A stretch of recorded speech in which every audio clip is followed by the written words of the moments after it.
Gaza, I see it as Al-Furqan.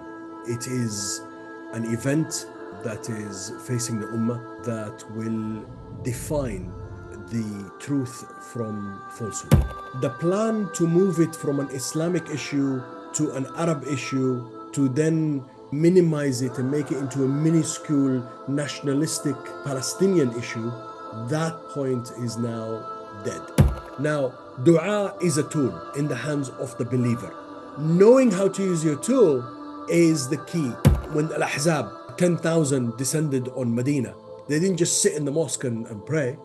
Rasulullah said to them, what should we do? Salman, basically, the Al-Farisi was the one with the idea to dig the trench, and he said, dig the trench. And then he made the dua. He didn't make the dua for the trench to be dug by someone else, or the angels will come down and dig the trench. It didn't happen like that.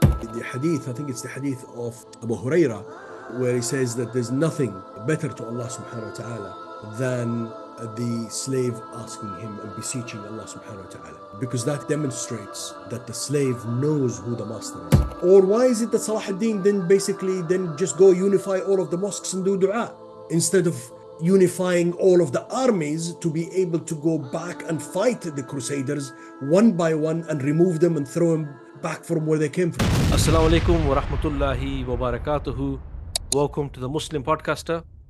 I'm your host Majid, and today I'm joined by a very special guest, a close brother of mine, brother Hema Luqman. Assalamu alaikum, bro, and welcome to the show. Assalam wa rahmatullah wa barakatuh, akhi. How are you doing? Alhamdulillah, I am well. How are you, man? Very well, very well. And just looking forward to today, inshallah. Of course, I think it's a really important topic to discuss. Before we get into stuff, as it's the first time, and I don't know why it's taken so long, brother Hema, to get you on the podcast, but I want you to just give a short, brief intro of yourself, just for the listeners. So, my name is, of course, Hema Luqman. I have been in this area, the arena of da'wah, now just going back. I mean, you can tell probably from the white beard. It's been a long time. It's been over almost 40 years now, all the way from the university days right through till today. I'm also currently the Khatib and one of the people in charge of the mosque in Swansea, in Wales, in a place called Bryn Hafred. And I won't tell you the name of the street because you're probably going to ask me how to spell it. And our friends in here in Wales will not be very happy with me if I misspell it. But let's just say it's got a couple of double L's in it.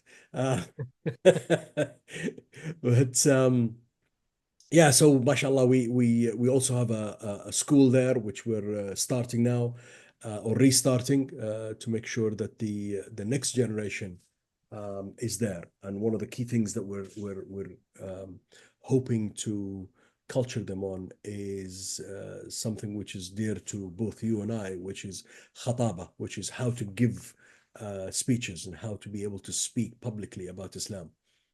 MashaAllah. I think I need to enroll into those classes as well. Jazakallah khair for the intro, brother Hema. Before we get into the main topic, which I want to ask you just for your thoughts. It's linked to the topic we're going to discuss anyway, but it's something which I tend to do with all the guests, because it's something which you can't escape, is just to get your initial thoughts on, what's happening in Gaza, what's been happening for the last 10 months, 11 months, almost a year now. And then inshallah, we'll, once I've, heard your thoughts, we'll inshallah connect it to the topic and we can discuss the main topic of today. But yeah, just your thoughts on what's happening. Gaza, I see it as Al-Furqan. It is an event that is facing the Ummah, that will define the truth from falsehood. As Umar ibn Khattab, when he was asked why did he choose the hijrah of Rasulullah sallallahu alaihi wasallam, as the start of the Hijrah calendar. He says because it defined the separation between haqq and batil. And this is Gaza is not, of course, Hijrah of Rasulullah sallallahu alaihi wasallam, but it is to this generation, inshallah, will be the hijrah from leaving behind 100 years without the state, 100 years without the khilafah, 100 years without the guardian, 100 years without the shield that protects the ummah, to inshallah subhanahu wa ta'ala being in a position to reinvigorate the ummah with that sense of destiny, with that sense of their responsibility to the rest of humanity, as Allah subhanahu wa ta'ala decreed it to be. Gaza, people will talk about it as a human catastrophe. They'll talk about it as carnage, as killing. They'll talk about it as maybe descending the whole region into war. They'll talk about all of these things all around the subject, but not at the core of the subject. The core of the subject is the people of Gaza are murabitun. They are the people who are, there are two people that guard the borders of Islam. There are those on the Thughur, which are on, there is no borders in Islam, but they are on the edges of where the Islamic State has reached. And then beyond it is basically kufr. So behind them is Darul Islam, in front of them is Darul Kufr. That's the people of Thughur. But also then there is the Murabitun. The Murabitun are the people who are in the towns and cities and areas that have been opened up by Islam and from the conquests of Islam. And the people of Gaza are Murabitun. And the work that they do is to protect the lands of Islam. And they are at the forefront of jihad al-difa', the defensive jihad, to repel the usurper and to repel others from the land that Amir al-Mu'mineen Umar ibn al-Khattab had made as a waqf, made as an endowment to all of the ummah. And therefore it is our land, all of us, not a singular part. And that brings me to the third point, which is to remind the whole of the ummah that the plan to move it from an Islamic issue to an Arab issue, to then minimize it and make it into a minuscule nationalistic Palestinian issue, that point is now dead. The Ummah is starting to see again that Palestine is a land of Islam, that it belongs to all of us, that it is for all of us to defend it and for all of us to be involved with it. So I would wrap it up and say that after having spent something like almost $8 to $10 trillion fighting the Ummah since the September 11 war on Islam, all of the things that they fought against and they tried to subdue and subjugate and control of the Muslims, Gaza has brought back to the surface. They've resurfaced everything that they have been trying to hide. And we can see not only the flood of people coming into Islam, but the reason why they're coming into Islam and also what is awakening the Muslims are all of the Aqidah concepts, such as sacrifice, such as steadfastness, such as jihad fi sabilillah, such as understanding tawakkul, understanding nasr, victory, and the preparation work that they've been doing. I mean, I follow a lot of the military analysts who are saying what they're doing in Gaza is going to be taught at military academies across the world every day. I mean, I'm reading analysis of how the Russians and the Chinese are replanning their military strategies based on what they've seen in Gaza now. And you're talking about superpowers. Subhanallah. Subhanallah. So linking it to the topic at hand, Yeah, Brother Hema, because what you've done is you've explained the sort of plane of the struggle, and actually you've shown that even though, you know, in the sort of darkest of times, there is actually a glimmer of hope if we can understand that, if we can sense it, and if we can grasp it. However, what I see in my sort of daily interaction with people is, especially with Muslims in the West, there is a level of despair, there is a level of despondency. And what we see is, like, 10 months have gone by and the genocide continues. The treacherous regimes continue to aid the Zionist settler state. And as Muslims, one of the things that actions that Muslims have been doing, um, from day one up until now, is making dua, is making plenty of supplication. So there have been Muslims who may ask the question that we haven't stopped making dua for our brothers and sisters. However, this genocide hasn't stopped. And if these are the same people who maybe daily watch Al Jazeera, the footage that is shown, it seems to get worse and worse day by day, right? And some people may think, well, Muslims may think, they might ask, why aren't our du'as working? Why isn't Allah subhanahu wa ta'ala listening to our du'as? And especially something which I've heard quite a lot, because this is something which is promoted heavily at the minbar about, the dua being a weapon of the believer, and this is what you can do. So if people have been told for 10 months now, this is what you can do, this is all you can do is make dua, then I can see where people may start fall into a bit of despair, thinking, well, we've been doing this and it hasn't stopped. I've even seen non-Muslims who have tried to take a swipe at Islam and Muslims by saying, you have been making dua for over 10 months now. Why hasn't your God stopped what's going on? Right? So today's topic, I think, is really important. And the questions that I want to, sort of pose to yourself, linked to what we I just mentioned, is, what is the correct understanding here? What is the role of dua, and why is it that some Muslims may be feeling despair and despondent, especially when they're told that all they can do is make dua. So if the only thing they can do hasn't brought about any change and the situation worsens, then are we surprised that some people are losing hope? So inshallah, I'll push it over to you to get your thoughts on this mega question. It is a mega question. And it's thank you for kind of introducing it and linking this through.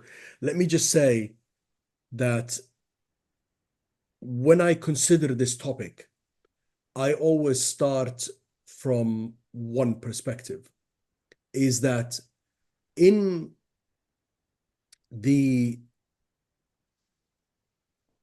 arena that we live in, we live in the last 4 or 5 decades, and certainly since the fall of the state in 24, the 1924, that is, not this year, 2024. So it is 100 years for those, that the earth-shattering events that occur and deep crisis that the Ummah seems to be falling from one to the other have, and together with, so that's one aspect, together with also the almost usurping of the ability to think from the Ummah by the colonization. And colonization is not just military. I'm talking about now about the intellectual colonization,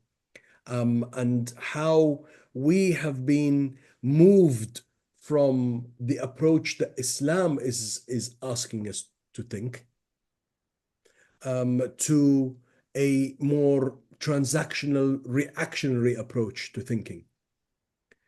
And what is actually occurring in this is that as human beings, when we see children being killed, when we see people being thrown out of their homes being demolished, their olive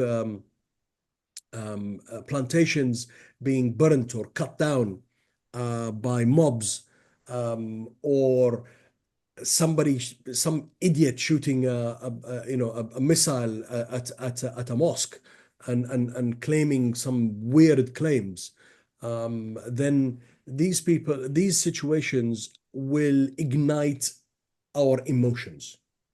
And that emotion, now either we sense by seeing the situation, and therefore then the emotion forces us to act, which is what's the closest thing that we could use.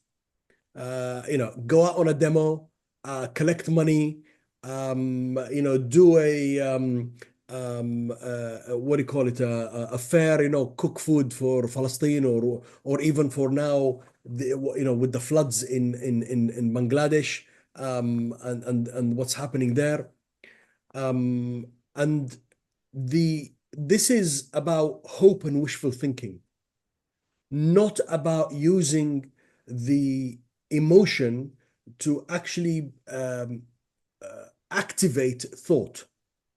So either the emotion forces you to go and just do something immediately, or the emotion, when it's activated, you think, what does Allah want from me here? And that is a situation that's occurring in the Ummah. Now, dua is a tool. And as professionals, we probably talk about methods and tools and things like that all the time, but it is a tool in the hands of the believer. Knowing how to use your tool is the key. It's not about throwing it out and just going, I'm just going to do dua and nothing else. It doesn't work like that. And Islam is not a spiritual belief. It's not a spiritual deen only. It's not a theological concept. It's not priesthood. What Islam is a very unique way of living. I won't say of life, but a way of living. And it's a way of living, and it's got a method of conduct within that way of living. And it manages your conduct with yourself, your conduct with others, your transactions, the way you rule, the way you the way you hold yourself accountable in front of others. So it's a whole way of living. And in these eras, it's been eras, because it's been almost 100 years now of decline that the Ummah has been in. The Western thought has become the predominant method of thinking amongst the Muslims. So they'll always go to straight away the reaction, because that's what we're expected to do.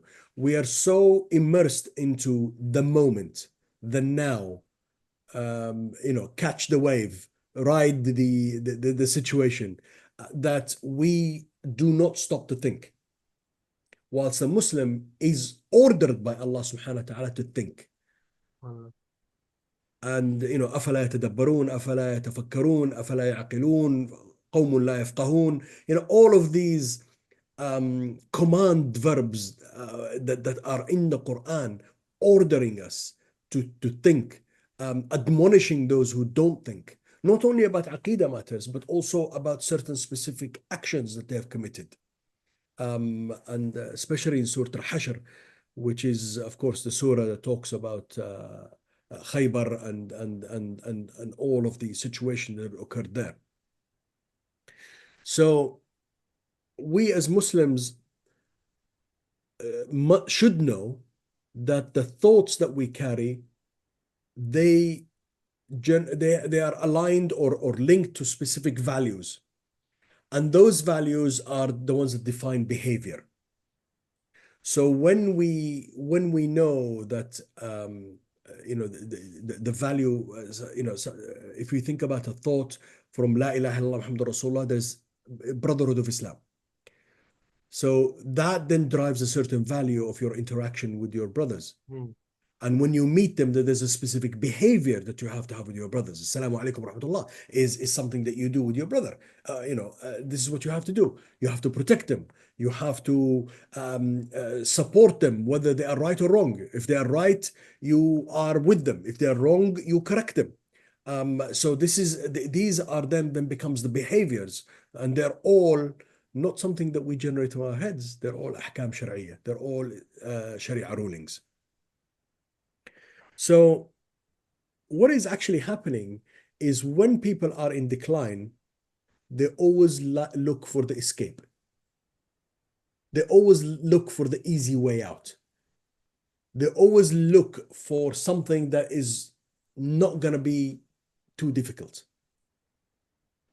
Mhm. The real thing that you need to do is to change the reality.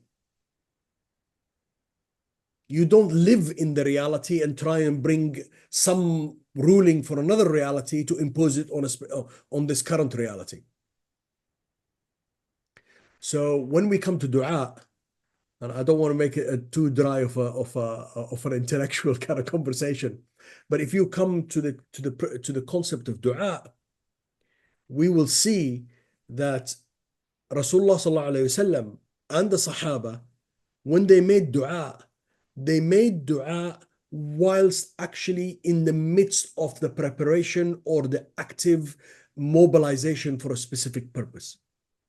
They didn't make dua whilst they were in the mosque and saying, when Al-Ahzab 10,000 descended on Medina, they didn't just sit in the mosque and pray. Rasulullah sallallahu alaihi wasallam said to them, what should we do? And they said, they all have different concepts. Salman, basically, the Al-Farisi radiallahu anhu, was the one with the idea to dig the trench. And he said, dig the trench. Mhm. And then he made the dua. But he didn't make the dua for the trench to be dug by someone else, or, the angels will come down and dig the trench. It didn't happen like that. Nor in Badr. Or even in Uhud. After the defeat, Rasulullah ﷺ didn't just take the Sahaba and everyone and just run and hide in Medina. He ordered them that night to keep posts around the whole of Medina and ordered them to go after the kuffar, after to raid them while they were going back to Mecca, to show them that yes, although we lost the battle today, but we're still strong. So it didn't just stop at dua. So in situations where there is heavy stress and difficulty, then you have that problem of trying to find the easiest solution, the closest escape route. And dua happens to be one. Why? Because everybody says, well, Rasulullah made dua. Rasulullah said, make the dua. There is a lot of evidences regarding the power of dua and the strength of dua, and if I call it between quotes, the institution of dua within Islam. But with all of these things, all of the different, let's say, tools within Islam, we don't use them outside of what they were revealed to be. So on that point then, because ultimately dua is a worship. It's the way we humble ourselves. I mean, we should make dua even in good times. It's not just that when the kuffar have surrounded the city and we make dua on a way out. So you mentioned about a tool needs to be used in its correct way.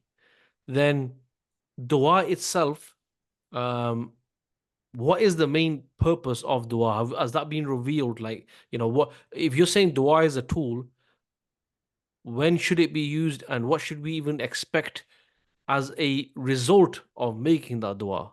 Is that something that we see straight away? Is that something that we should definitely see? Like, like if that makes sense, like Yeah, absolutely. as a tool, then when should we use it? What's it for? Absolutely. If we look at dua first, the evidences of dua itself give the meaning that dua is the slave asking his Lord. Al-abd yas'alu rabbah. Yeah? The slave asking his Lord. And that, you're talking about dua being the heart of worship. Dua, Bukhari, there is a narration that uh, Allah subhanahu wa ta'ala is angry if the slave does not ask him. Put your hands up and ask Allah. So who else are you going to ask? You're going to ask Allah subhanahu wa ta'ala. And it is a sign of belief. And Allah subhanahu wa ta'ala says that, the ayat in the Quran when Allah subhanahu wa ta'ala says about those who are actually traveling in the sea, and then they face the calamity of a storm, and then they pray to Allah subhanahu wa ta'ala, if you save us, we will do good, and we go, and then Allah subhanahu wa ta'ala says, but as soon as we save them, we take them back, and then they forget all about Allah subhanahu wa ta'ala. But still, the key thing is they made dua. And I know a situation of an acquaintance, a non-Muslim, who basically his child was in early birth, so there was a problem with the birth, and ICU, the whole thing that happens with children birth, etc., and all that. And I know this person does not believe in God.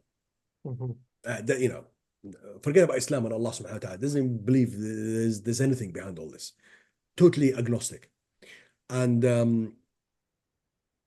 in the midst of the darkest hours, when the doctors basically said to him, just count the day, count the hours. We don't know whether they'll survive or not. This guy gets down on his knees and starts praying. I was like, who are you praying to? You don't believe there's a God. So this is someone you actually knew? This is somebody I know. This is somebody I know. This is an acquaintance. I'm basically gets down and start praying. Who are you praying to?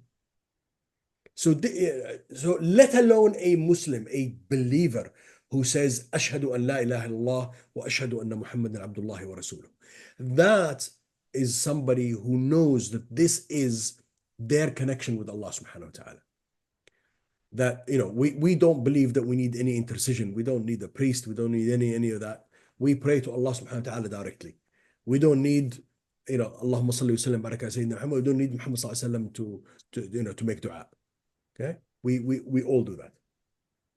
So that is, from that aspect, and also the hadith, I think it's the hadith of Abu Huraira, where he says that there's nothing better to Allah subhanahu wa ta'ala than the slave asking him and beseeching Allah subhanahu wa ta'ala. Because that demonstrates that the slave knows who the master is, Allah subhanahu wa ta'ala. So this is dua. It's a cornerstone of everything that we do. And there are supplications. There are more hadith about supplications than there is about jihad. Okay, so let's be frank about it. This is what it is. Things like subhanallah, bihamdih, subhanallah al-azim, the dhikr, the supplications, the dua, when you're ill, what you say, when you're afraid, what you say, when you're traveling, what you say. These are all dua. The Quran is full of ayat of dua. Whether it's Sayyidina Ibrahim alayhi salam, Sayyidina Musa alayhi salam, Sayyidina Nuh alayhi salam, Sayyidina Ayyub alayhi salam, all of the prophets making dua. Sayyidina Yunus, La ilaha illa anta subhanaka inni kuntu min al-zalimin. When he was in the core of the whale.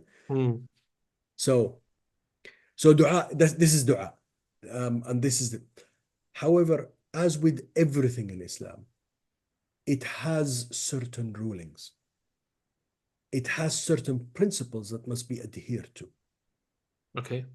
And this is where we differentiate between dua as a concept fits into a part of it fits into aqidah, and part of it fits into action. Yeah, yeah. Part that fits into aqidah is the yaqeen that I am interacting, I'm putting my hands up or in sujood or with tears flowing down my face. I am with Allah subhanahu wa ta'ala. The yaqeen that, look, whatever happens, Allah will answer me. SubhanAllah. I am communicating with Allah. I don't need anybody. I don't need the Imam. I don't need the Maulana. I don't need the Wasit. I don't need any agent. I don't need anything. Right? So that is the yaqeen aspect, the certainty or the certitude that I will be answered. That is the power of the believer. This is the power of dua, that we know, and it is part of our belief that we will be answered. How will we be answered? Where will we be answered? When will we be answered? And in what form? That's got nothing to do with us. What we are told is to make the dua. So would Now, you not say yeah, that sorry. say that there's an element of cause and effect here, in the sense like if you make the dua, then you should expect, and like you're saying, if it's been answered, then surely you should expect what you made dua for, right? Well, a lot of people believe in cause and effect. But Allah subhanahu wa ta'ala is not our servant. So, this probably will shock a lot of people by saying this, but a lot of people think, I made dua, why didn't you answer me? Well, who do you think Allah subhanahu wa ta'ala is? Allah subhanahu wa ta'ala created the heavens and the earth. Allah subhanahu wa ta'ala created existence. Allah subhanahu wa ta'ala, there was nothing before him, nothing after him, nothing above him, nothing below him. Al-awwal wal-akhir wal-zahir wal-batin. Who are you talking about? Recognize who you are actually under. You wouldn't do that with your boss at work. I submitted my application for increase in salary. You didn't give it to me. That's not what the situation is, right? I didn't ask you for that bonus and didn't give it to me. That's not the situation here. You're not talking to another human being or a group of human beings. You're talking to the creator of the heavens and the earth. You're talking to Allah Jalla Jalaluh. You have to recognize who you are. There is no agency here. There is no give and take. You are with Allah subhanahu wa ta'ala. Part of the recognition that you are the slave and Allah subhanahu wa ta'ala is the creator is to recognize with certitude that Allah subhanahu wa ta'ala is Ar-Rahman Ar-Rahim, that Allah subhanahu wa ta'ala is Latif. So here comes the whole things. A lot of people will say, but we're doing this dua and we're crying and we're giving, but more children are being killed, more infants and more, these twins, they were born one day, the next day the father went to register them, he came back, they were killed. People have gone, the emotions of the situation have overcome their ability to intellectually understand and comprehend the situation. Mixing all those things up. Yeah, in the kitchen, you can take lettuce and you take cucumber and you can take tomatoes and all that, and you make a beautiful, fattoush, or you make a beautiful salad and it look nice and probably taste nice. This is not the situation here. Situation here is one of recognizing that Allah subhanahu wa ta'ala asked us, Ud'uni astajib lakum. He asked us, make dua, I will answer you. This istijaba has to be recognized on who is the one communicating to us, I will make istijaba. This is Allah subhanahu wa ta'ala. Now Allah subhanahu wa ta'ala might give it to us immediately.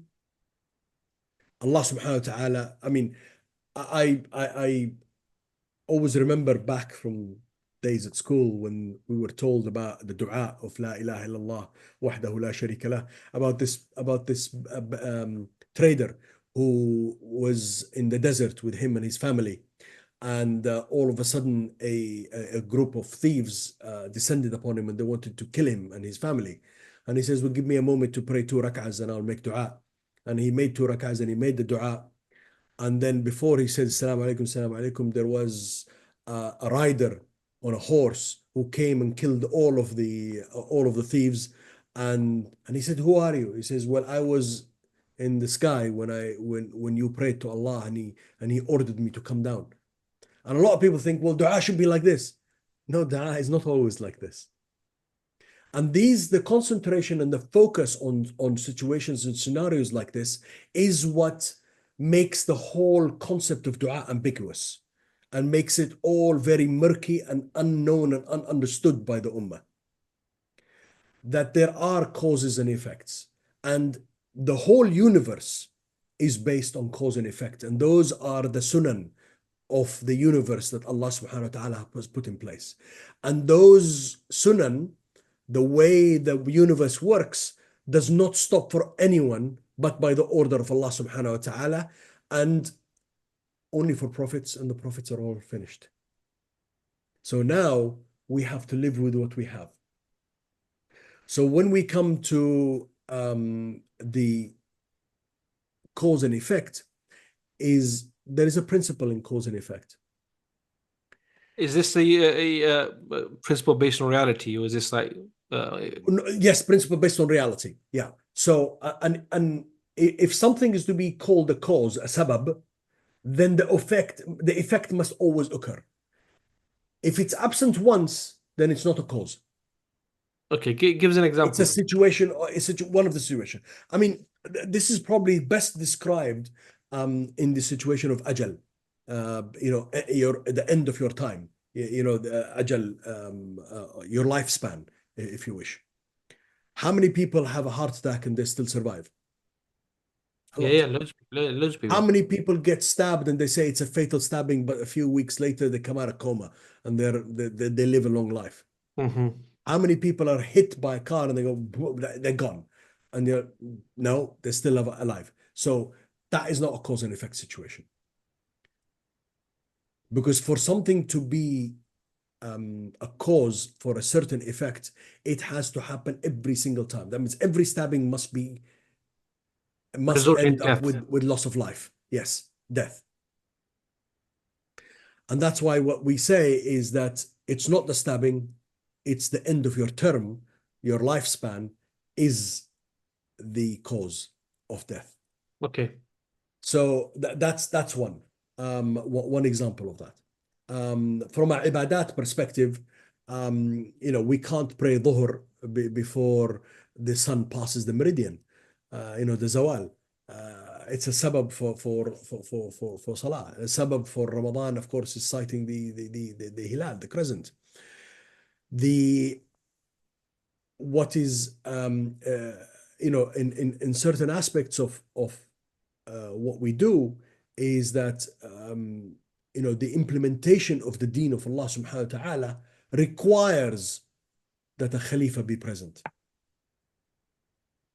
Right? The deen of Allah subhanahu wa ta'ala is not going to be implemented by these treasonous, treacherous,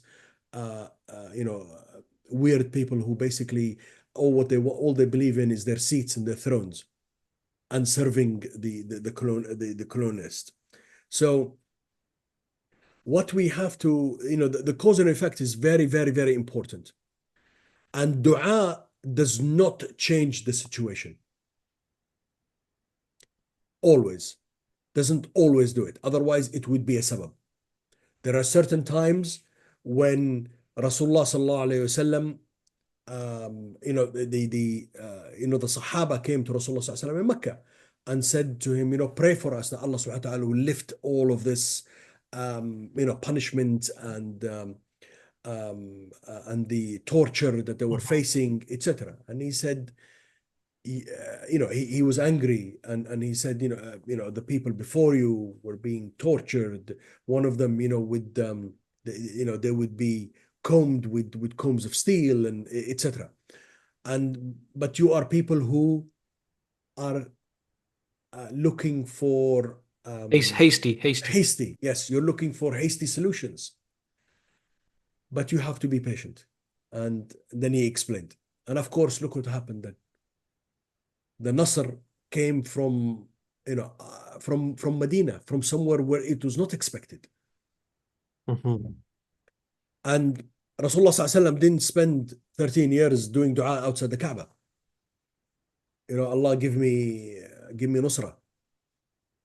Did not do that. Did not stop an hour. Did not stop a moment looking for. And that's why when he said to them, give me one word and the whole of the Arabs and the Ajam will abide by, or will give you their the or will submit to you. And they said, we'll give you 10. And he said, La ilaha illallah Muhammad Rasulullah. They said, not that one. They knew what it meant. It meant submission, total submission to Allah subhanahu wa ta'ala. So this cause and effect is very much coming back to where we started from, which is the crises and the earth-shattering events where we actually react to them. Emotionally we react to them rather than think deep and intellectually about them. So if we think deeply and intellectually about dua, we will recognize where it is used and where it's not used, how it's used, and that it is not for us it's not a question of I made my dua. I mean, it's not an expectancy situation. I'm expecting this to happen.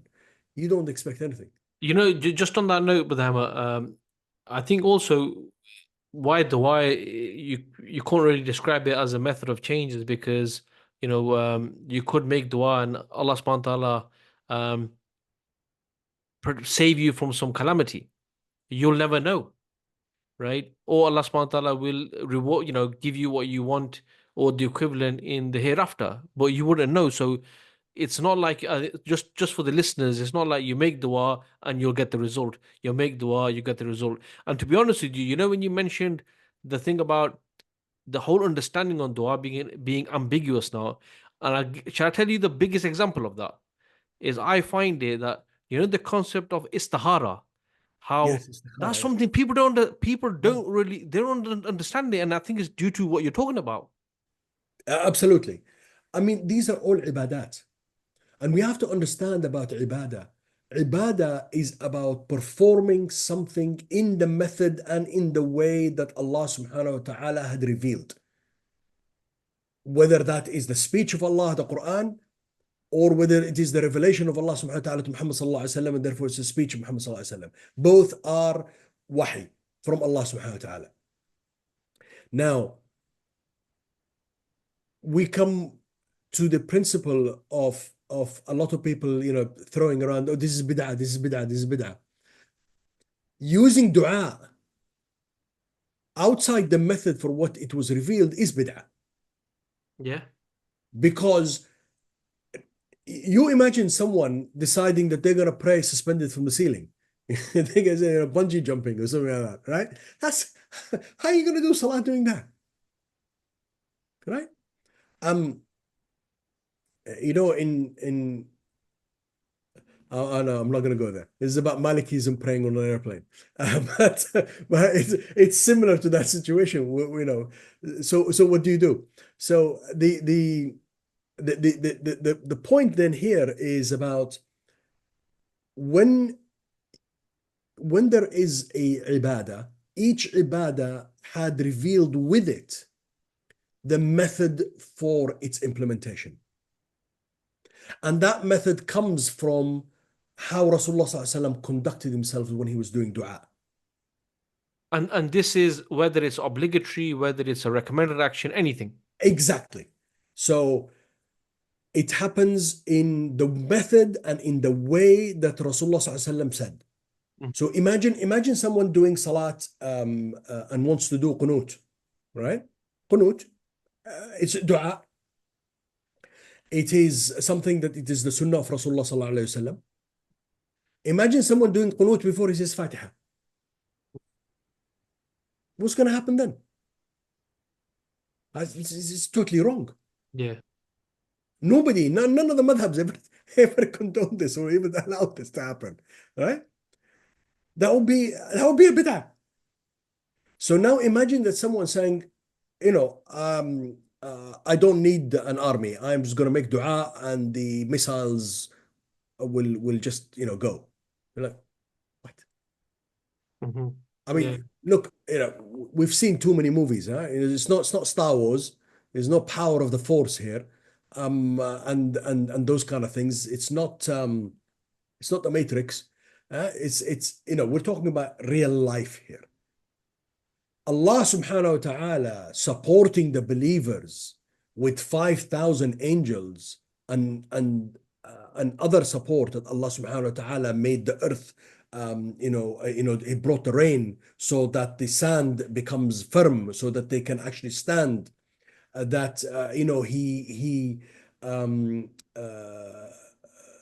He sent the storms on the Ahzab, and the cold and those. Okay, but that is when.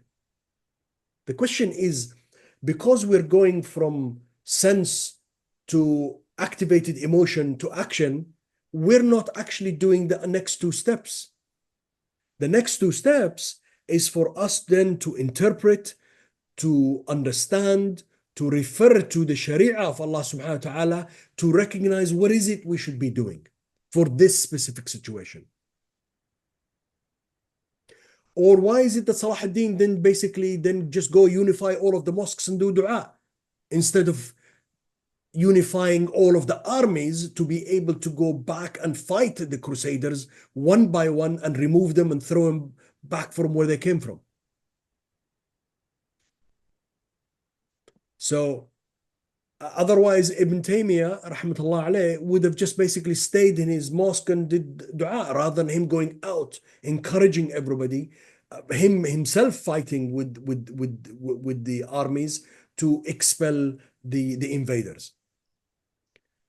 So we have to understand that if we take ourselves out from the emotional abyss that we've allowed ourselves to fall into and to descend into, and to take a step back as mu'min, the ones with the sight of Iman. And the sight of Iman comes from understanding the ahkam of Allah subhanahu wa ta'ala, understanding the reality, and then imposing the ahkam of Allah on the reality to change it. Then we will recognize that it is not about dua, it's not about demonstrations, it's not about collecting money, it's not about doing circles, it's not about gatherings.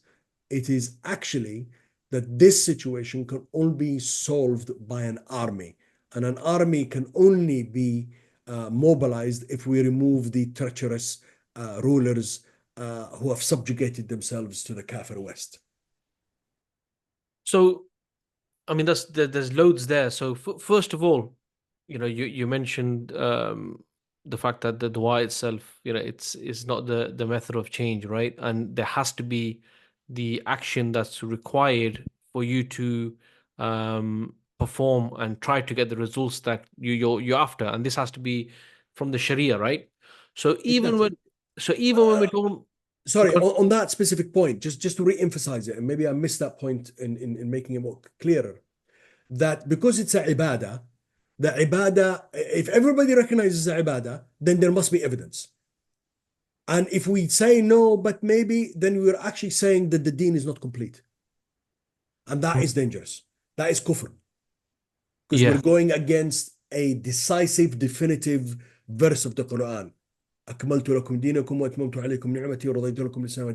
So we cannot say this. So that means we have to go back. If we're saying it's a ibadah, then there is a method for that ibadah. Subhanallah. Exactly. That has to be kind of underlined, bold, italic, font, whatever you want to do with it. But that has to be there for people to recognize that, look, no, this is it. It's an ibadah. There must be a method for this ibadah. Sorry, I interrupted you. No. So after, from what you're saying, it highlights a few issues actually. The first issue is that it's a reaction. It's a reactionary response, reactive response, which means that without thought, many of us don't even know what the problem is. Yeah. So if you don't know what the problem is, you're not going to know what the solution is. That's the first point. Then you've got the misunderstanding on the dua. Then I think what adds to that is the fact that people are being told all they can do is make dua.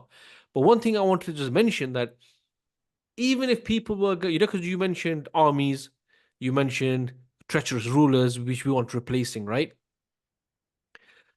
So if somebody was to understand that, yes, there's rulers that are treacherous, they need to be removed. If somebody was to understand that a land that's occupied can only be liberated through a military force, someone may even also understand that one of the reasons why we're in this situation is due to the fact that we don't have a shield, we don't have the Imam to protect the Ummah and for the Ummah to, fight from behind him, right? So even if you knew those things, but you were just resigned to making dua for Allah to change those things, even that's not enough. No, that's not enough. You're absolutely right. Because you are still part of the problem. You are still insisting that, yes, I know, but I can't. That means you're actually saying that Allah subhanahu wa ta'ala, when He said about istita'a, about capability, that you are actually don't believe that what Allah has ordered us to do, that we are capable of doing. And that brings doubt into your belief in Allah subhanahu wa ta'ala. So you have to be very, very, very careful as a believer, as a mu'min, that you don't doubt that Allah subhanahu wa ta'ala has ordered us to do things that we are incapable of fulfilling. Yeah. That is a major issue. So if you, there are two types of people here. There are those who actually recognize, but they are defeated. They are intellectually colonized and they don't recognize it. Now, that is a problem. They need a wire brush and Dettol. That's what I call it. You need to you need to get that wire brush out. And one of the things that so that's one aspect. That's the other type of person is the person who is not able to make that jump. Is still only emotionally activated, and reacting to the situation emotionally.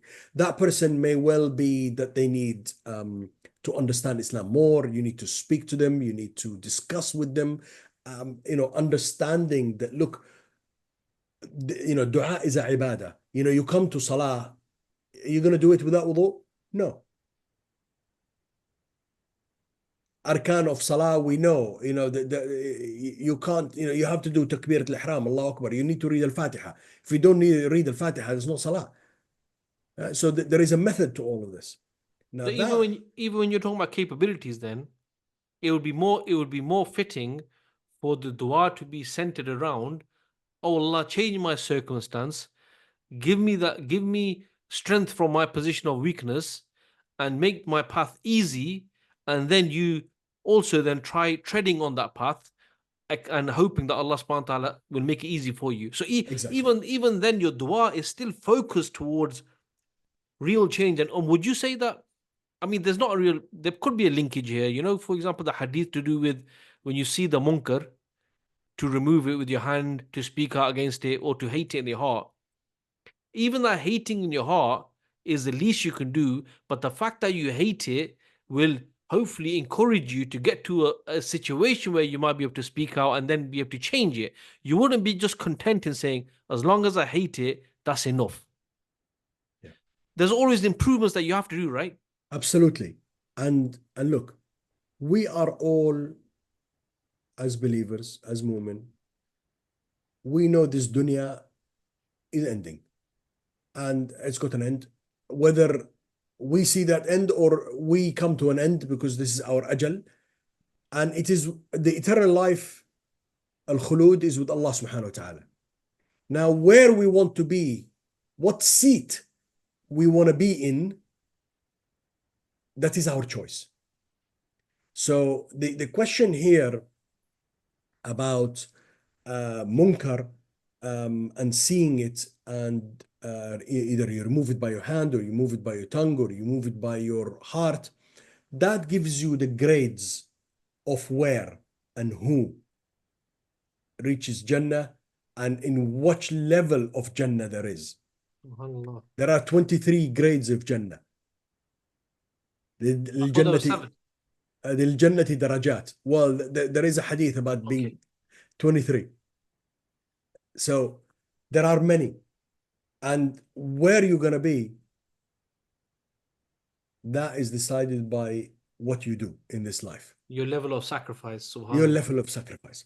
So going back to the concept of dua, is we have to understand is that when these events occur, deep crises, earth-shattering events, whether they may be personal or they may be at the ummah level, right?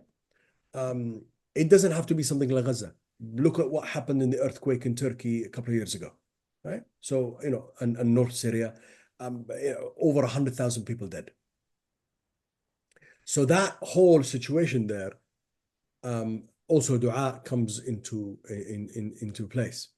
Now, if we look at dua as being, from when this event occurred or this deep crisis occurs and this emotion is activated, it really ignites your thinking. Okay. Now, either you truncate your thinking and go straight away to the easy dua, or you start to think about, okay, the earthquake, a warning from Allah, a punishment from Allah, a reminder from Allah, a reward for those who have died because they're shaheed. We don't know which one it is. It could be all, right? Gaza, same. We have to recognize that Allah subhanahu wa ta'ala says ليميز الخبيث من الطيب, that Allah subhanahu wa ta'ala will clear what is طيب, what is good, from what is khabith, what is bad. Mhm. Now Allah subhanahu wa ta'ala is showing us. He's telling, look at the tayyib, look at the khabith. The demarcation line is clear now. So intellectually, if I was looking at this just emotionally, from emotion, it will activate the thought, but I truncate it and I go, ibadah is a thought. By the way, it emanates from La ilaha illallah Muhammad Rasulullah. So it's a concept that comes out from La ilaha illallah Muhammad Rasulullah. So I will go to that. But it's really the wrong thing. Because I truncated my thinking, instead of allowing my intellectual process to continue to start to understand the reality, to understand what is needed to change this reality, I truncated it in the middle. I stopped it because I don't want to go there. I myself do not want to go through, I don't want to change the regimes. I don't want to go through chaos. I haven't got the time for this. I have a career. I have a family. I have to earn my living. I have. On that point, because it's an interesting point you make, because I always I do kind of like not I do focus some of the blame on the fact that people, what you're saying, the emotion kicks in and they pick the easy route, right? I would say that ultimately you're being told this is all you can do, so what do you expect? However, after what you just said there, you think to yourself, these are highly educated intellectual people, right? In other walks of life, they would behave differently. Absolutely. So when you know that the task is great, Allah doesn't burden a soul more than it can take, even though they might not consciously say it this way, but I don't really want to get in, I don't really want any of that.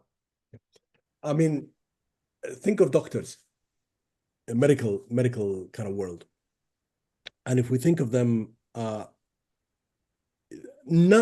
isn't a single doctor who will come and see you and say, "Oh, take a couple of aspirins." They're gonna listen to you. They're gonna check your symptoms. They're gonna do some tests. If they're a consultant, then they will send you to scans and X-rays and blood tests and all of that stuff, and then they will make a judgment based on the reality that they've seen from the evidence that they've received, using their intellectual, which is all of the reference, the medical school, and all of the knowledge that they've gathered. Why can't they do that as a Muslim? is the key question. Why does an engineer who comes and talks about, designing a bridge will decide to do stress testing, will decide to look at long spans, will start looking at, what kind of transport is going to use this bridge, etc., and all of that, do all kinds of simulations before they okay it and build it? Why can't they do that when it comes to Islam? Why is it just dua? Subhanallah, bro. When you think of it like that, honestly, it becomes clearer to where the problem lies. Exactly. It is us. Yeah, it's us. It is us. Wherever you go, however far it is what I call the will, the irada, versus the wishful thinking syndrome. We find it very difficult to exert will. We're always so easy to go with the wishful thinking and the hopefulness, the hope for a better world, hope for a better tomorrow, hope for the bonus. Right? Put in all these hours at work, but you will get the bonus at the end of the year. So you've forgotten your kids, you've forgotten to teach them, you've forgotten to culture them, you've forgotten to take them to the mosque, you've forgotten all those kind of things, running after the bonus. And then what? The daughter comes with a boyfriend back home, or the son is with a gang, or whatever. They'll probably call me now, you know, gender discriminating by saying that the girl comes with a boyfriend and the boy goes to a gang. Well, it could be the other way around. Doesn't really matter. But but to be serious on this point, it's the way we are always hoping that things will be good, but we don't want to invest our time, invest our effort, or increase our capability, or improve our situation. If this was a degree, or if you're trying to become a doctor, or you're trying to become an engineer, or you're becoming even a pilot, or you're becoming or even a footballer, you're not going to make dua in the mosque and, give me Maradona skills. It's just not, it doesn't work like that. Right? So let me go back to what I said before, and this is really, really important, because it's a process. It's a very, very important process, and it probably bring everything to a much clearer situation here. When I said about the crises and the events, and how emotion then activates the thought, and then the thought then drives you to consider and understand the reality, and then you go and you try to identify the reasons, the root cause of these events and these calamities and crises. You identify, how can we get out? How can we change? What do we need to do? The mind will have a reference point. But our reference point is La ilaha illallah Muhammadur Rasulullah. We will see how Rasulullah sallallahu alaihi wasallam struggled through all of this and struggled through all this reality. When I was doing this khutbah on the riots the other day, last Friday, one of the things that I brought to them was, I said, look, we can see all of these economic and environment crisis migrants escaping Africa into the Mediterranean. A lot, la hawla la quwwata illa billah, perishing there. Others maybe find a way. I said to them, look, consider what is going on here, putting people in camps. I work with a lot of the immigrants here who have suffered unbelievable distress living in camps, and emotional distress. Compare that to Umar ibn Khattab radiallahu anhu, when there was an environmental catastrophe in the Arabian Peninsula at his time, when there was no rain for 3 years and everything had dried and the cattle had died And you know, the Bedouins are grazers. They live on their, you know, with their goats and their sheep and their camels and and they descended over 100,000 descended on Medina. Imagine at that time, we're talking 1400 years ago. Mm. 100,000 descended on Medina. He didn't put up the borders. He didn't call border control. He didn't. He didn't send out the army of jihad and tell them expel them, send them back to the desert where they came from. He didn't set up, you know, camps for to you know locked up and lock them up and barbed wire and you name and you don't know what the hell is going on inside in terms of the abuse and the torture and we've seen the videos online. We know what goes on in these places. He didn't do any of that. He welcomed them all. He set up kitchens. He cooked himself. He spent the whole night and day serving until the rains came. Allah. And when the rains came, he didn't say, well, the rain came, goodbye. No, he compensated them with new cattle, with new camels, with new sheep, with new goat.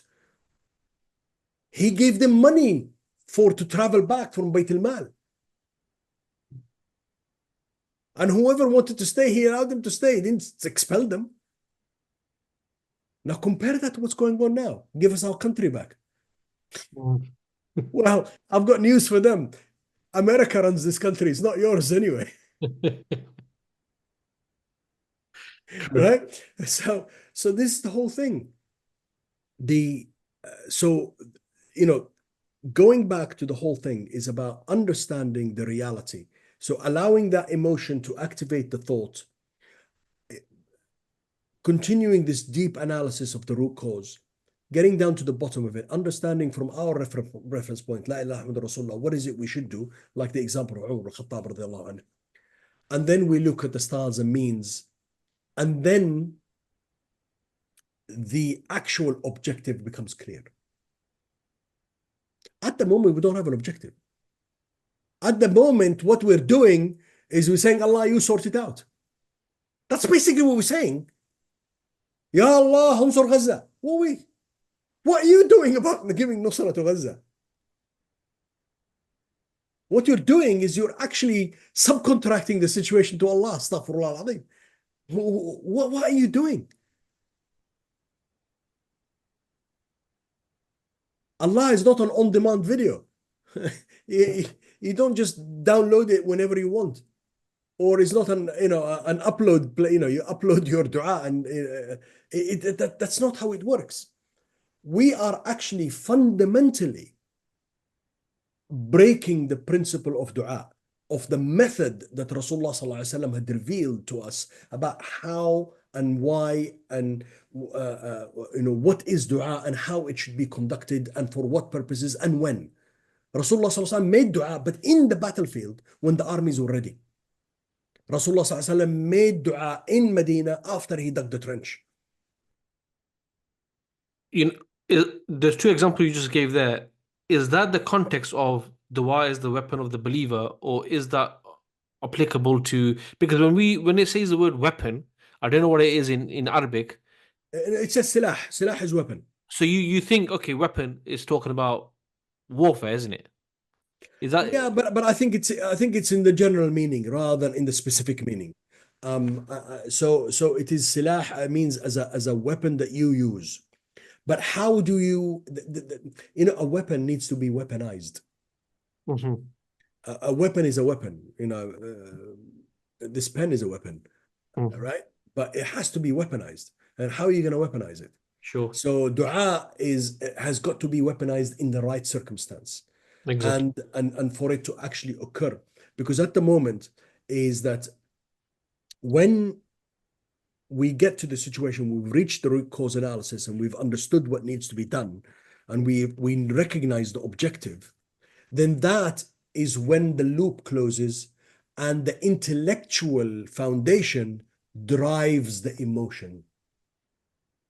Now it's got control of the emotion. The emotion now is under control. It is directed in the right direction, it's pointed to the right direction. Yeah. We're now praying to the right qibla. So as an example, when you're talking about that, when you're talking about the intellect is in control of the emotion, so that emotion could be human nature is you want to stay away from harm's way. You don't want to, you want good, you want ease, right? By nature, by default. However, that intellectual the sort of like the leadership that you give to the ideas that you carry means that you're willing to tread the path of trials and tribulations in order to, you know, achieve something or in order to fulfill a commandment. Yeah, Because if it's yeah. left to the emotion, then I don't think any human wants to, harm. Every human wants ease and, put their feet up after a hard day's work. Do you know what I mean? Because when that happens, it then moves away from being wishful, hopeful thinking to being irada, to being will. Now I have the will because now I recognize it. I mean, why do I ask always some people, I say, why do you, in the middle of winter, it's 7, 8, 9 degrees below zero, right? Icy conditions, but you still come to the mosque to do Fajr. Why? What is this will that's driving you? It's not an emotion. Emotion, you pray at home. Do the 2 rak'ahs, get back into bed. It's nice and warm. Emotion is don't get out of bed. Exactly. Probably find an excuse to do salah in bed. Right? So, the thing is here is once we kind of finish that loop and we get back to the control of the emotion, then the will is born. Then you have the will to move. When you have the will to move, you can move anything. Subhanallah. Because then you reach the ultimate levels of tawakkul Allah subhanahu wa ta'ala, and you have that ability that you are driving all of your vital energy towards that objective. You've already said that is the objective. Now, all that emotion is under control. You then can drive that forward. That then takes you forward to the next step. What actually happens with dua is we are abusing it as an excuse to truncate that whole process. I don't want to go there. I don't want to put in the effort.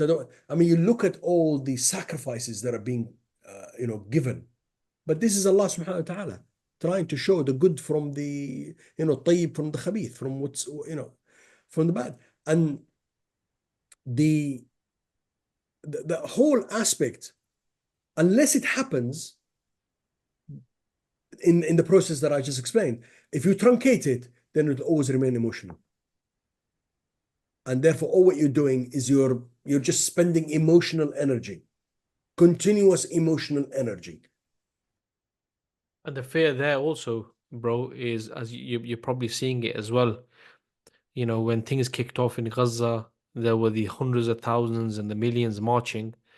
After 10 months when none of that brought any fruition, ultimately humans get tired and they got to get back to work and Yeah, it's yeah, and then that's it. yeah. You're just back to your normal grind with the mindset thinking, well, I did what I could.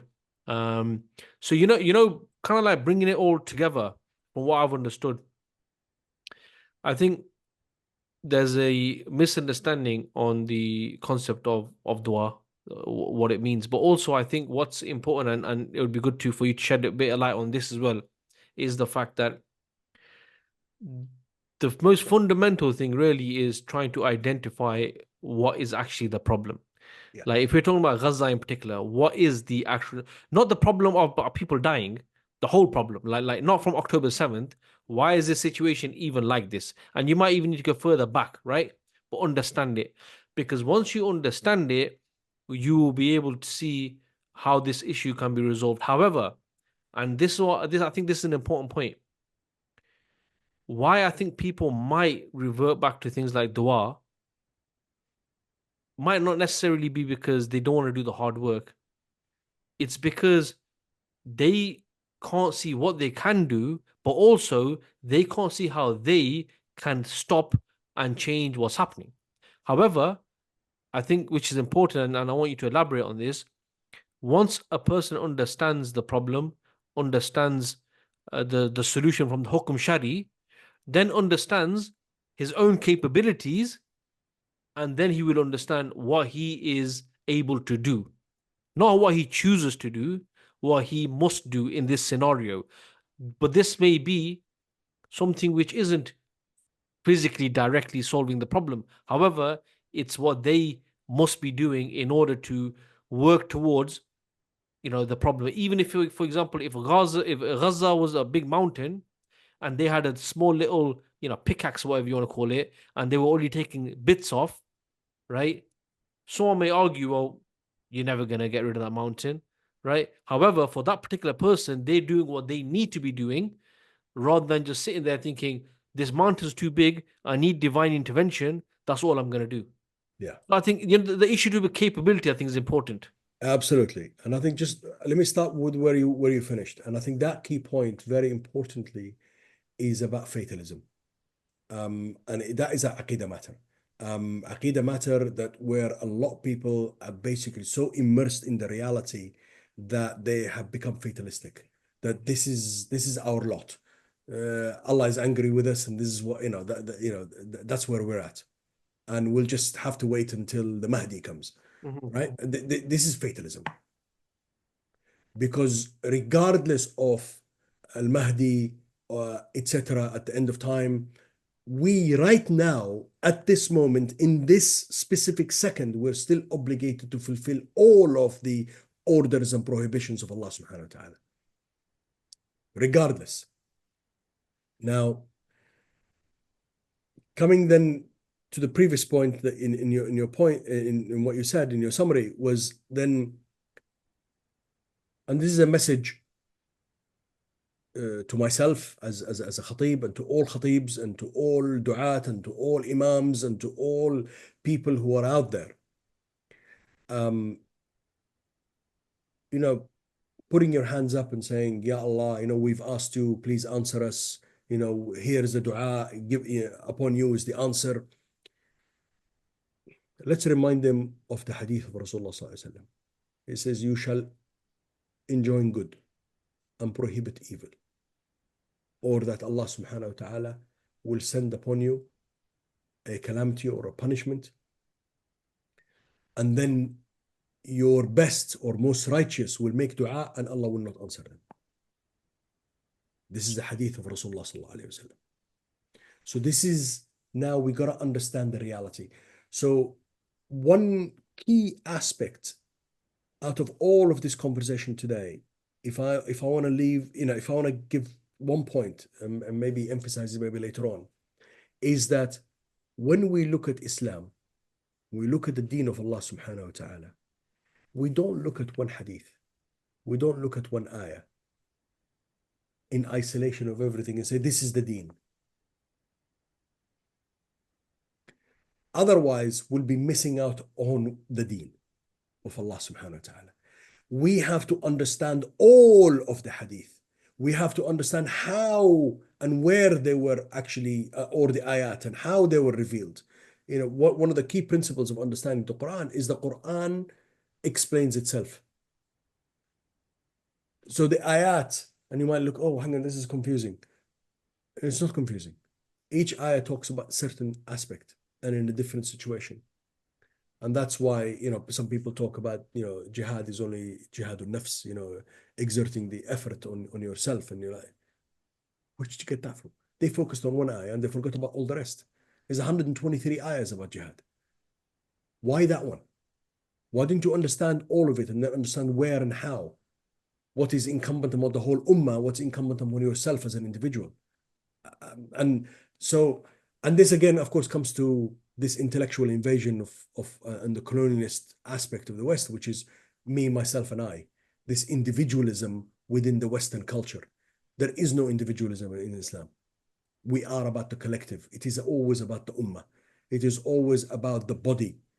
If one part of the body, the little pinky or the little toe is harmed, and there's no better example to this than a Muslim who has been afflicted with diabetes, and then he becomes, his little toe becomes septic, and then they start having to chop the little toe, then the second toe, then the third toe, then the foot, then the leg, and then the whole leg, and then they die. This is the body. The body of the Ummah reacts like this. And Napoleon, when he invaded Egypt, you know the story when he rolled out the carpet, and he said, "How can you conquer the?" And he threw his hat in the middle. He says, "How can you gather my hat without walking on the carpet?" And they just couldn't. So he said, "Roll it from the sides," and then he picked it up and put it back on again. Says, "This is how you eat the Muslim Ummah, from the sides, bit by bit." And that's how they came all the way from North Africa, in terms of Morocco, Algeria, etc., from the north, in terms of what they did with the Ottomans, from the south, in terms of what they did with the Al Sauds, etc., and all of that. This is exactly what they did. So going back to the question of dua, is unless we ourselves start to enjoying good and prohibit evil, fulfill the obligations of Allah subhanahu wa ta'ala, and hammer the zalim, the oppressors, the autocrats, the dictators, the treacherous, the ones who have wasted the wealth of the ummah on gold toilet seats and palaces that they never visited, and billions on astaghfirullah, on singers and football players and all of that. How could we, if we don't do this, which is an obligation upon us, how do we expect Allah subhanahu wa ta'ala to go and take on the missiles? Where is all this money? Why do we have a what do you call it? A land bridge all the way from Dubai across Saudi into Jordan, into the usurper, to keep him fed, whilst our brothers and sisters are being butchered.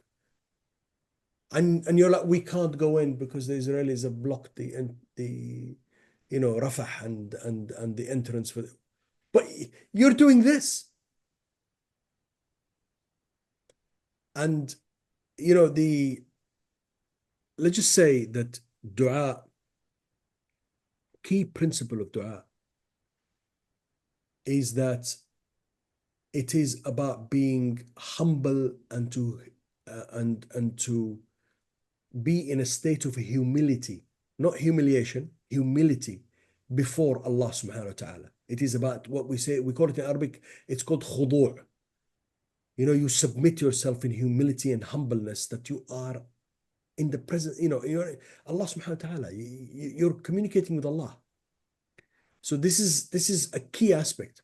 So how could you do that and say to Allah, please do this, please do that, and you're not doing your obligations? You lying to Allah subhanahu wa ta'ala? You're trying to say to Allah subhanahu wa ta'ala, you do what you've got to do, but we're not going to do what we have to do. That's basically what you're saying.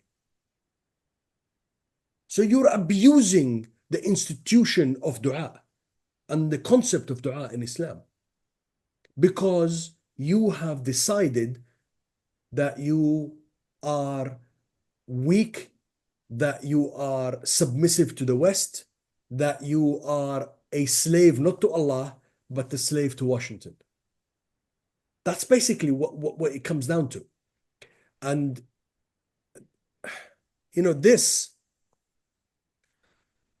this compensation for weakness and meekness and enslavement to the kafir, it basically, what it does, it's basically saying that this dua is not going to be answered, because you haven't fulfilled the obligations of dua. Dua has a method. Dua has certain principles they have to follow. You imagine doing dhuhr 2 rak'ahs. Well, you can as a musafir. Let's say you do dhuhr 3 rak'ahs. And you say, khalas, ya Allah, please accept the 4th, on account for next time. I'll do 5 tomorrow. Yeah. You've basically broken the method of salah. So then it is really we are the ones who are committing treason ourselves as individuals when we're making dua to Allah subhanahu wa ta'ala.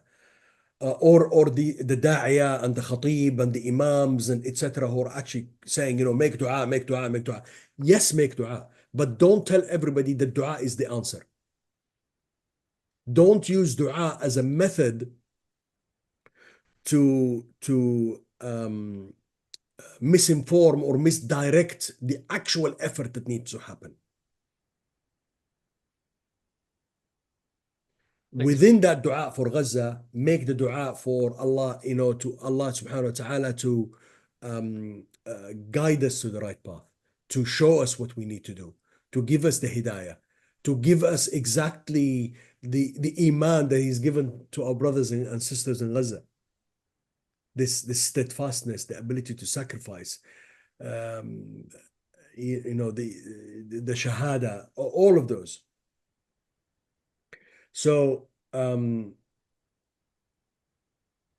think there's a hadith. I've got it here. It's ومن أشار على أخيه بأمر يعلم أن الرشد في غيره فقد خانه.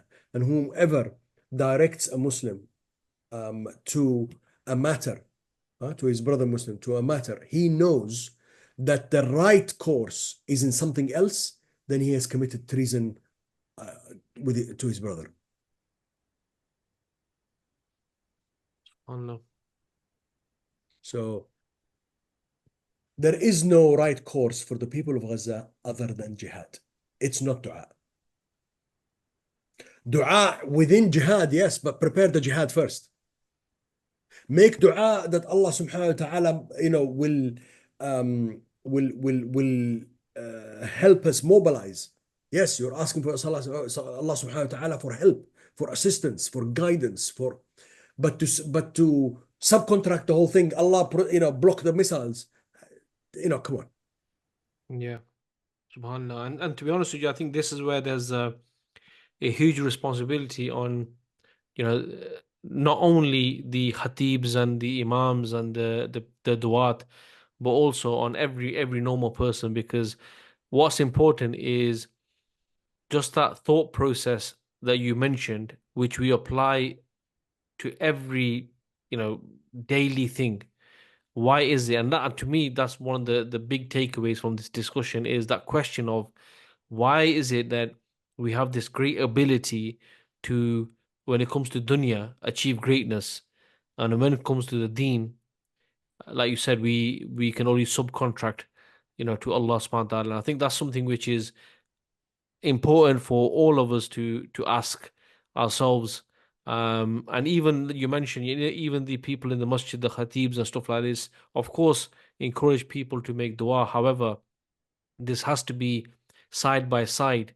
In fact, it probably should come after being, telling people what they need to do. But even in the dua itself, that dua has to be a dua towards changing the condition of the ummah through the ummah, as Allah says that, He doesn't change the condition of a people until they change to work themselves, not just, and I'm going to keep using this term, subcontracting, which, to be honest with you, the only, and I don't want people to take this in a bad way, but the only thing that comes to mind which is similar is the example of Bani Israel saying to Musa alayhi salam that you and your Lord go and Exactly. fight. Exactly that. So I don't want to say we're following the Sunnah of Bani Israel, but it sounds very, very similar.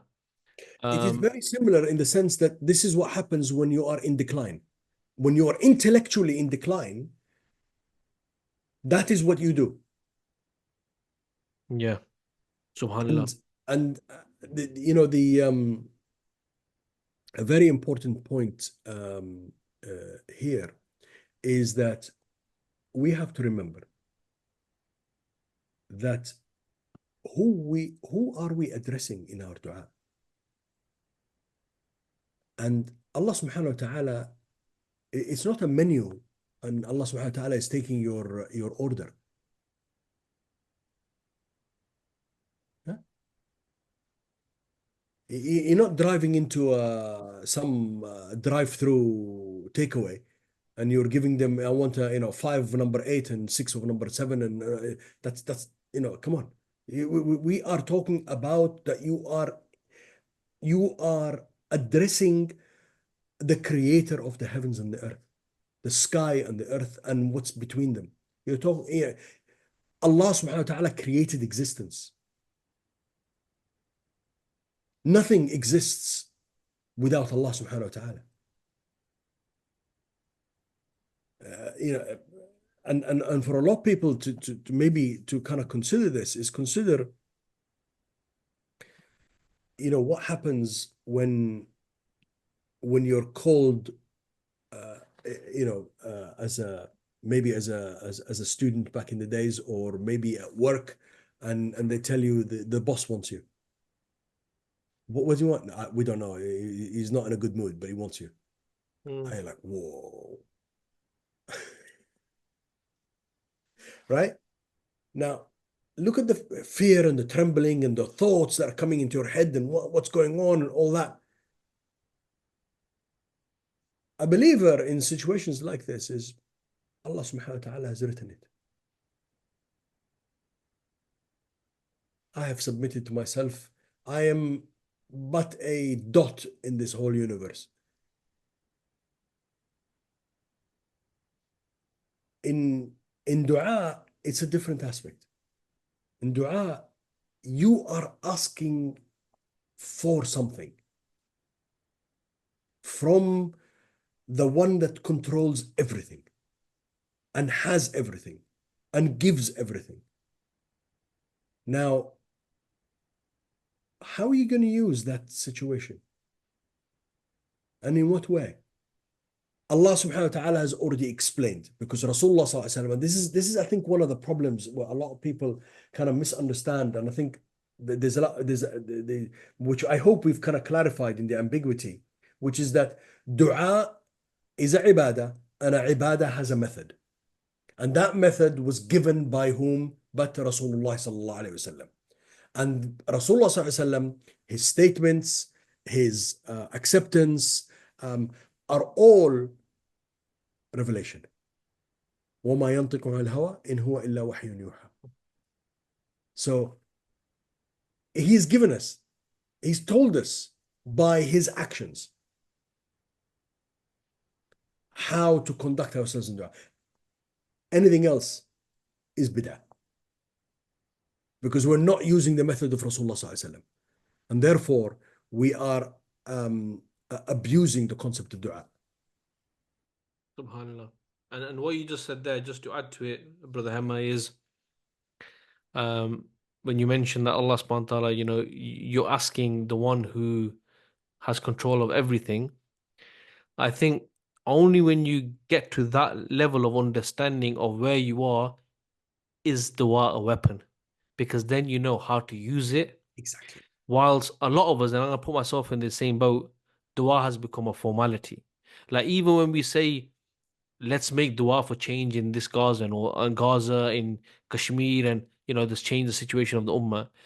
If it's a mere few words which have now become very regular, in a habit, you pray your salah, you say the same words, then it's almost like the way you described it, subhanallah, it's like as if, when you see the example of the old school movies where you have the emperor and you have the guy who comes to the emperor and he bows down and he's like, he can't even look up. No. He can't even look up in fear, respect, and in reverence, right? And that's a human being. Here is Allah subhanahu wa ta'ala. So, this is definitely something which I'm sure people will find beneficial, like I am, is we need to reconsider how we even make dua, because like you're saying, the hadith not just talk about the duas, but it also talks about how the Messenger sallallahu used to make dua. Sometimes you hear, like, for example, the Battle of Badr, Rasulullah sallallahu was making dua so much that Abu Bakr radiallahu anhu had to console him. Yes. Yes. Have we ever, and we should ask ourselves, ask dua, in this way? And to be honest with you, maybe, and this is something which should be a wake-up call if you're in this situation. If we really be honest and ask ourselves, maybe, maybe the only time we have asked real, genuine du'as from our heart has been for things in the dunya, whether it's to pass the exam, whether it's to find the right partner, where we really poured our hearts out. And then that's really telling. Everyone should ask themselves that. That's really telling. That's very true. That's very true.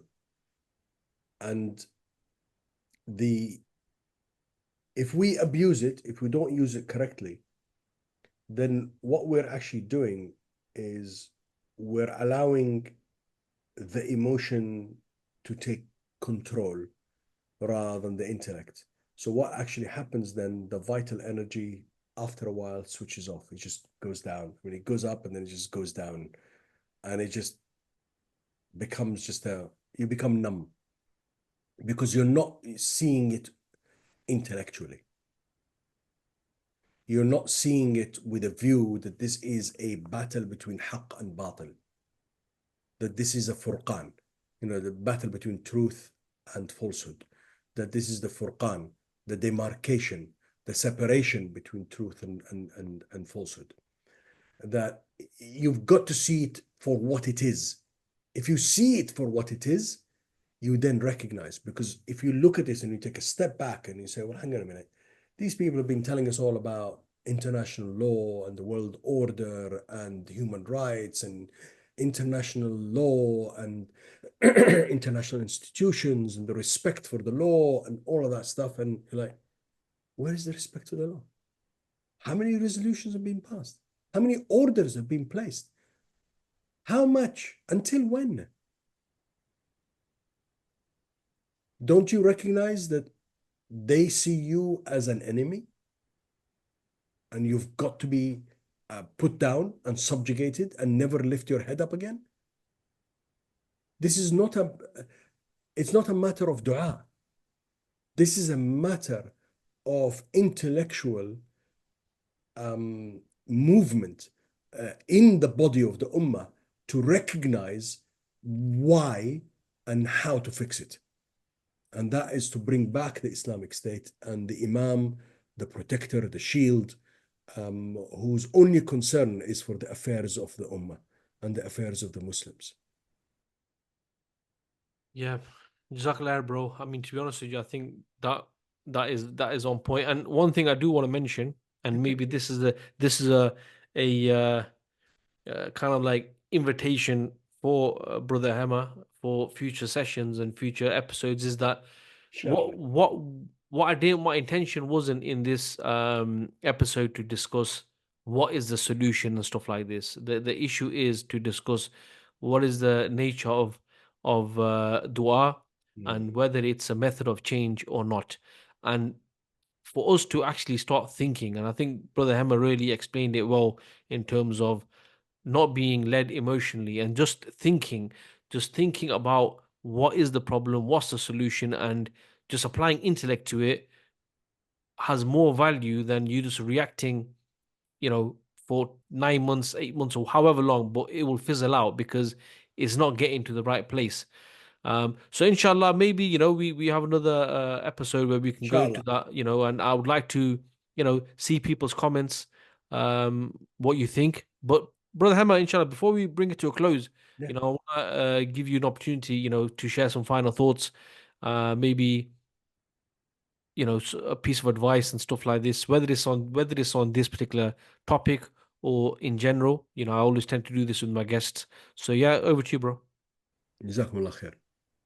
I think one of the main things that we have to think about, and we have to think very, very seriously about, especially living in the West, is that every single one of us as a Muslim is a leader.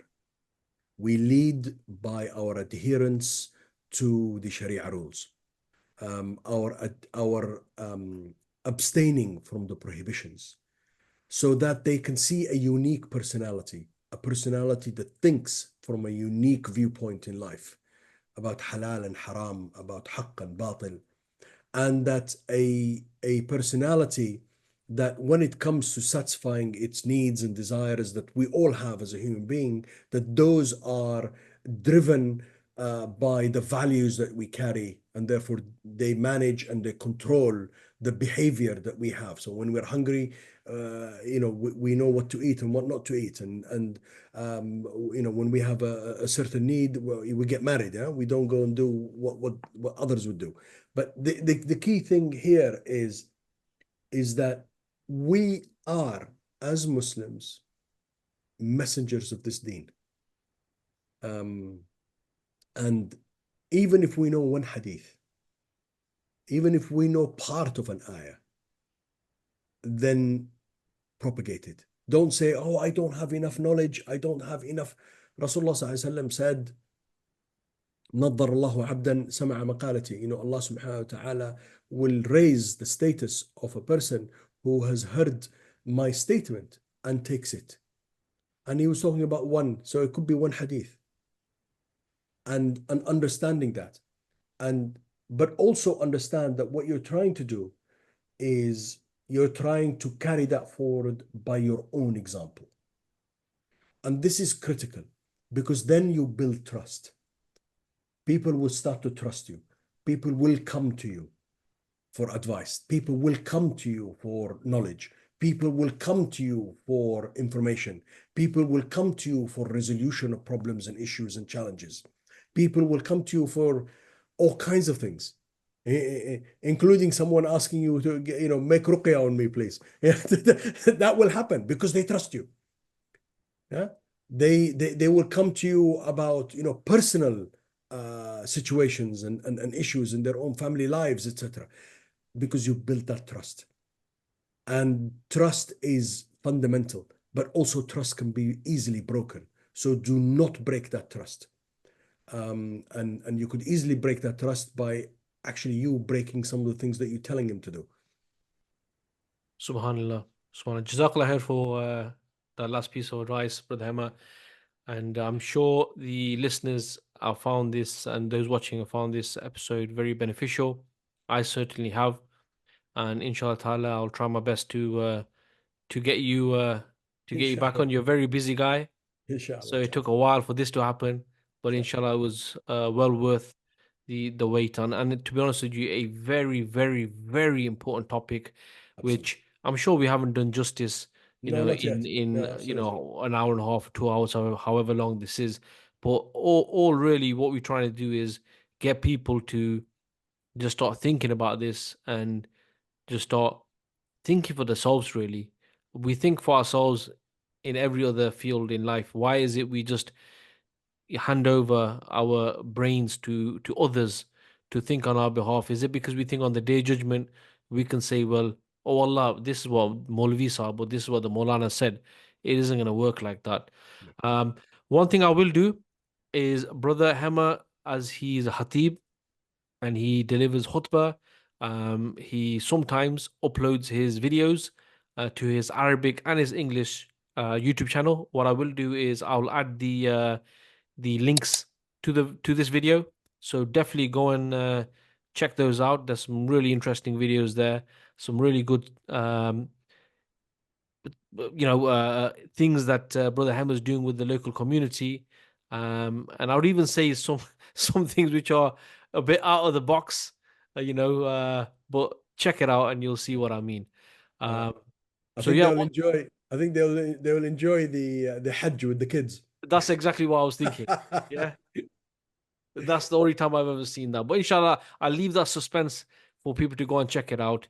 And once again, Jazakallah khair Jazakumullah khair, barakallah fikum. to our special guest. Definitely check out his channel, subscribe to it, like it, and show him some love.